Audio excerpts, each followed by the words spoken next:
Assalamualaikum warahmatullahi wabarakatuh. Halo sahabat VGLSN, salam literasi. Ayo membaca. Perkenalkan, nama saya Nyamat SPD MPD dari SMP Negeri 3 Pati, Jawa Tengah. Akan membacakan buku cerita yang berjudul Kearifan Lokal dalam teks eksposisi siswa SMP Negeri 3 Pati karangan Nyamat SPD MPD. Buku ini menceritakan tentang kearifan lokal masyarakat Kabupaten Pati. Salah satunya berupa cerita pintu gerbang Majapahit. Berikut ceritanya. Di Juwana ada sebuah padepokan milik Sunan Ngerang. Sang Sunan memiliki putri rupawan bernama Roro Pujiwet. Sang putri cantik ini begitu memikat hati, hingga seorang murid yang bernama Raden Ronggo pun jatuh hati. Ia ingin menyunting putri sang Sunan.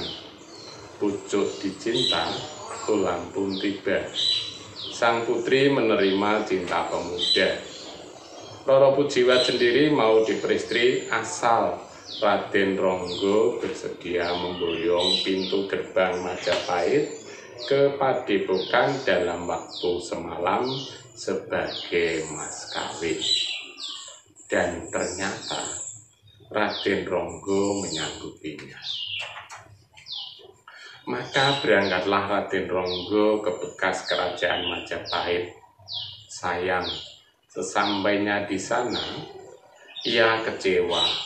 Ia menemukan pintu itu sudah tidak ada. Pintu itu ternyata sudah diboyong oleh Raden Bambang Kebunyabrang. Mengetahui pintu itu sudah diambil, maka Raden Ronggo segera mengejarnya ke arah barat. Raden Bambang Kebunyabrang mengambil pintu gerbang itu lantaran ingin anak oleh orang tuanya, atau ingin diakui anak oleh orang tuanya, yaitu Sunan Muria.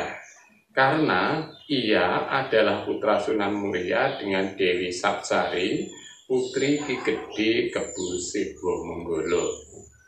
Namun saat bertemu Sunan Muria dan menyampaikan maksudnya serta menerangkan asal-usulnya, Sunan Muria tidak begitu percaya dengan anak itu. Malahan Sunan Muria memerintahkan Raden Bambang Kebunyabrang untuk membawa pintu gerbang Majapahit ke hadapannya bila ia mau diakui sebagai anak. Raden Bambang Kebonyabrang pun menerima syarat tersebut. Karena hanya diberi waktu semalam, Raden Bambang Kebonyabrang berangkat ke Bajangratu yang merupakan bekas kerajaan Majapahit. Sekarang tempat itu menjadi kota Trowulan, Kabupaten Mojokerto, Jawa Timur.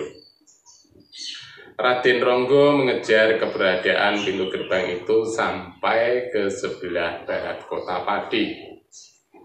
Tatkala ia memasuki kawasan hutan, ia melihat pohon kenanga yang berbentuk kurungan atau sangkar. Kemudian ia menamai dukuh tersebut dengan nama Sekar Kurung. Ini merupakan lokasi SDIT Abu Bakar As-Siddiq Pati.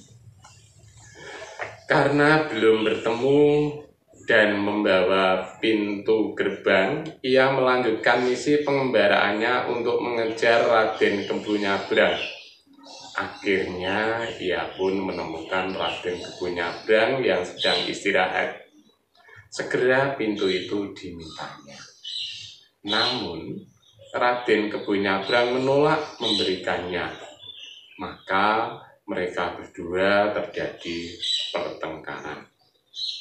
Pertengkaran itu menimbulkan kerusakan. Penyangga pintu gerbang tercecer. Namun dari situ justru muncul mitos asal-usul nama Jelawang, yang berarti Ganjelawang. Tempat yang kini terletak di sebelah selatan SMK Farmasi Ganesha Mandala Pati. Saat jam 12 siang, saat semua orang harus beristirahat dan melaksanakan salat zuhur menuju arah barat, maka tempat tersebut diberi nama Dukuh Nduren, yang berarti kudu leren atau harus istirahat. Di sebelah desa Jelawang. Keduanya setia dalam usaha meraih cita, bahkan mereka sampai 35 hari lamanya. Menyadari sesuatu yang menggemparkan terjadi, Sunan Muria turun dari Padepokan ke arah timur. Itu jelas-jelas melihat dua orang perkasa yang baru bertengkar. Dalam bahasa Jawa, kata jelas biasa dikatakan cetha welo-welo. Maka dari kata itu muncul mitos tempat. Daerah tersebut diberi nama Dukuh Trowelo atau Towelo. Kini tempat itu berada di jalanan naik menuju Kecamatan Gembong Pati. Lalu Sunan Muria turun ke tempat kedua orang yang sedang berkelahi itu, mengatakan, "Wis, podo lereno sakloron podo bandoli." Kalau diterjemahkan dalam bahasa Jawa, bahasa Indonesia seperti ini. Sudahlah, berhentilah kalian berdua dari pertengkaran ini. Kalian memang sama-sama sakti. Lalu berhentilah mereka menginap, sehingga tempat tersebut hingga sekarang dinamai Dukuh Renduli, yang berarti sakloron podo bandoli. Sunan Muria pun akhirnya mengakui Raden Kebonyabrang sebagai anaknya, dan ia menyuruh anaknya itu menjadi penjaga gerbang ini. Setelah Sunan Muria berkata, "Jaganen," ya, kalau dalam bahasa Jawa diterjemahkan di bahasa Indonesia, "jagalah," maka ia pun meninggal dan hilang nyawanya. Karena sebagai seorang penjaga itu harus tidak terlihat. Sementara itu Raden Ronggo diberi katek atau pasak, itu dalam bahasa Jawa, oleh Sunan Muria. Ia membawanya ke Padepokan. Tetapi sesampainya di sana, Roro Pujiwa tidak menerimanya. Raden Ronggo pun kecewa. Kalau ditembangkan dalam tembang Mocopat, yaitu tembang Asmarandono, membeberkan misteri perkawinan itu dengan kata-kata sebagai berikut. Yen angel angen kalangkung tan kena tinumbas arto, amung ati pawitane, Terjemahan dalam bahasa Indonesia seperti berikut. Kalau mudah, begitu mudah. Kalau sulit, amat sulit. Tidak dapat dibeli dengan uang. Hatilah yang berbicara. Terima kasih sudah menonton dan mendengarkan cerita yang saya bacakan. Semoga menyenangkan. Jangan lupa untuk komen, like, subscribe, dan share video ini untuk berbagi cerita dengan yang lain. Semoga bermanfaat. Salam literasi, ayo membaca. Wassalamualaikum warahmatullahi wabarakatuh.